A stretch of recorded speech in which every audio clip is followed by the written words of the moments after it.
Hello मित्रों, भोजपुरी के हर खबर जानने के लिए आप लाल रंग के सब्सक्राइब बटन को दबा के आप हमारे चैनल से जुड़ सकते हैं बिल्कुल फ्री में। आज आप सबके बीच में एक ऐसी रिपोर्ट पेश करने जा रहा हूं जिसे सुन के शायद आप भोजपुरी दर्शकों को थोड़ी सी हैरानी होगी, लेकिन हैरानी नहीं होनी चाहिए क्योंकि मैं जो आपसे बात बताने जा रहा हूं वो बहुत ही बेहतर बात है। आप भोजपुरियों के लिए एक गर्व की बात है।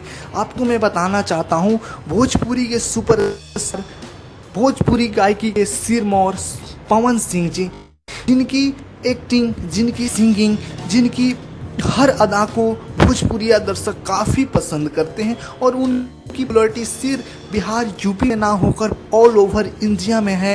इंडिया से बाहर भी कई देशों में भोजपुरी बोली जाती है, जानी जाती है, लाखों करोड़ों फैन हैं। आपको बताना चाहता हूँ, इनका एक गाना है लॉलीपॉप लागेलू जो कि पूरे विश्व में बजा है और उस गाने के बाद इन्होंने एक गाना हिंदी में गाया है जिस गाने का नाम है, कवर सॉन्ग गाया था मेरे रस के कमर, जिसको बहुत ही ज़्यादा लोगों ने सराहा और भोजपुरिया दर्शकों ने प्यार दिया। और एक खबर आ रही है जिसमें ये बताया जा रहा है कि बॉलीवुड के सुपरस्टार अजय देवगन जी ने इस गाने की तारीफ की है और कहा है कि ये गाना बहुत ही अच्छा गाया गया है और इस सिंगर की आवाज़ में ये गाना बहुत ही मैच कर रहा है और अच्छा लग रहा है। बहुत ही ज़्यादा मीठा आवाज़ है सर की।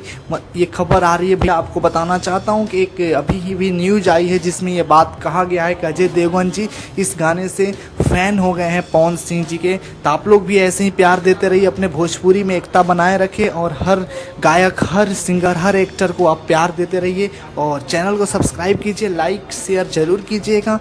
Thank you.